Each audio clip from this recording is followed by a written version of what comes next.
Hi, this is Greg Hunter with the weekly news wrap-up here on USA Watchdog for Friday, February 27th, 2015, the WNW 179. And, I'm going to just I'm coming to you from a farm in Missouri, incidentally, and I'm actually parked on a frozen solid lake.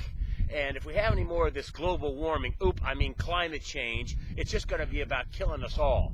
But more about that in just a minute. But I want to kind of start off. My top story is this drama with Benjamin Netanyahu, the Prime Minister of Israel, coming to the United States to talk to Congress about and warning about not making a bad deal with Iran on curtailing its nuclear program. This has been going on for years. I've been talking about this for years. And basically what they've gotten done in these meetings with the U.S., China, Russia, Great Britain, and France, in these meetings, of course, the U.S., they've got nothing done. They sit down at a table and they meet and then they adjourn and they make another date, and this has been going on for years. And the reason why I think there's a big drama surrounding Benjamin Netanyahu's speech to Congress is because, John Kerry, who was grilled in Congress, okay, there he is, grilled in Congress right here, grilled, not going well. The talks, according to some lawmakers, Republican lawmakers, not going well at all.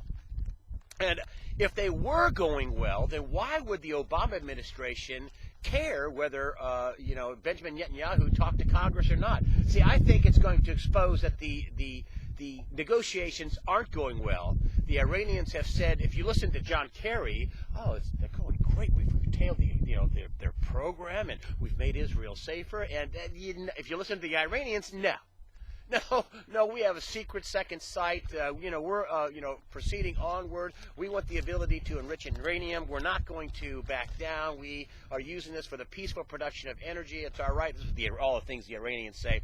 And I say that the reason why there's so much drama is because it's going badly for the Obama administration. Otherwise, what do they care? And then you have this drama with, the Democrats trying to rally around the president saying, well, they're going to boycott the meeting. Really? Jewish people in America typically give way more to Democratic candidates than Republican candidates. Really? You're going to boycott that? You don't want to hear what Benjamin Netanyahu has to say? Who says he is threatened by Iran's nuclear program, even though Iran says it's for the peaceful production of energy? And, I think we're going to get some kind of resolution to this deal one way or another, and likely this year. And I think that Netanyahu is going to talk next week in America here on March 3rd, and this deal is supposed to be done by the end of March. I think this is going to be another, we'll adjourn the meeting with, we'll meet in August or something. It's just not going well at all. Another week has gone by, and another NATO general is warning about, a conflict with NATO against Russia.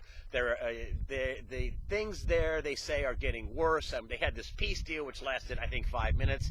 I'm sorry I was right that it wouldn't last, but it did not last.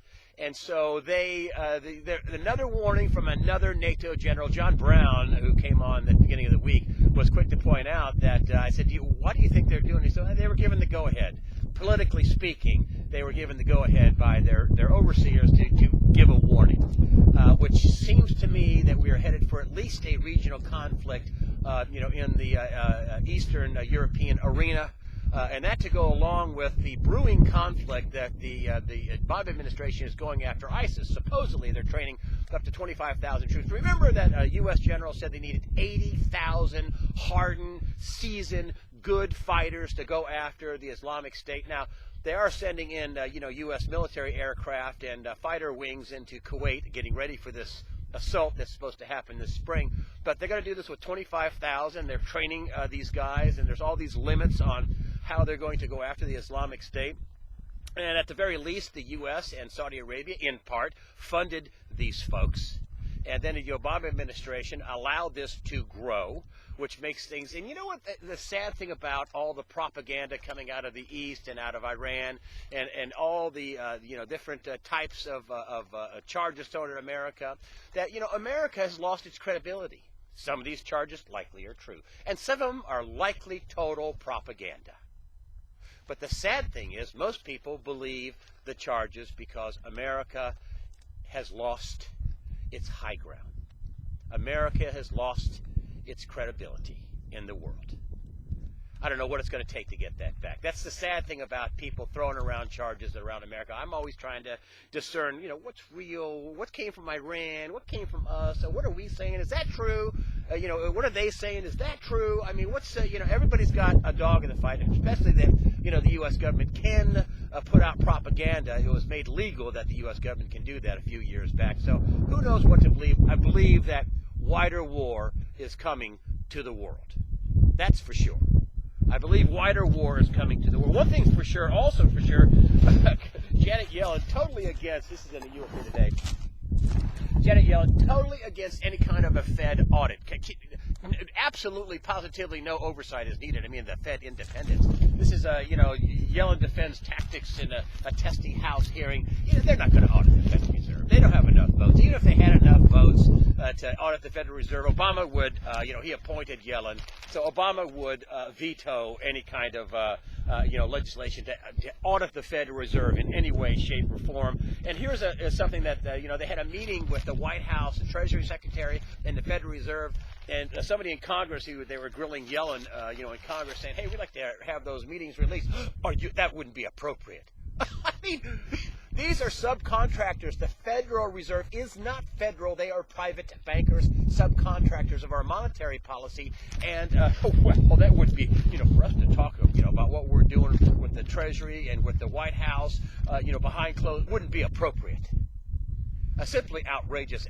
Here's when we're going to audit the Federal Reserve, when the whole thing blows sky high. That's when, and that's only when, we are going to audit the Federal Reserve, when this whole thing blows sky high. And I'm looking for another story here that must have fell down. USA Today, sorry, it's just so cold that I'm just losing my place here. USA Today had a story where they had 70 deaths of people that were killed with, inclement weather and heart attacks and cold weather, record snowfall across much of the East Coast. This is the first time that I have driven from North Carolina to central Missouri and found out that, oh my gosh, there is, there is snow from one half of the country to the other half, snow all the way, as you can see, this frozen lake. And here's even USA Today, talking about, a killer weather, frigid cold temperatures, and they even say here that this is the people that back the climate change horse hooey, that biting cold and record-setting snows pummeling much of the country are blamed for killing dozens of Americans this winter. Back when Al Gore was doing, his Inconvenient Truth movie, which he won an Academy Award and also a Nobel Prize, he called it global warming. Now they've decided to call it climate change. And the reason why I think they called it climate change, because things aren't warming like they predicted they would. They are getting record snowfall, record cold temperatures. Here in Missouri, we're talking about, one of my neighbors said, it got down to, the high negative teens, low 20 degrees below, 18 degrees below zero. Record-setting temperatures all across the eastern part of the country, north and south. And so I tell you, I was a little reluctant, a little wary about having Lord Monckton on when I first had him on. But I'm glad I had him on. He made a lot of sense, and I think that the global warming really could be just a giant hoax to tax us and control us from one world government body. That's the way I see it. I'm Greg Hunter. Thank you so much for supporting USA Watchdog with your comments and your donations.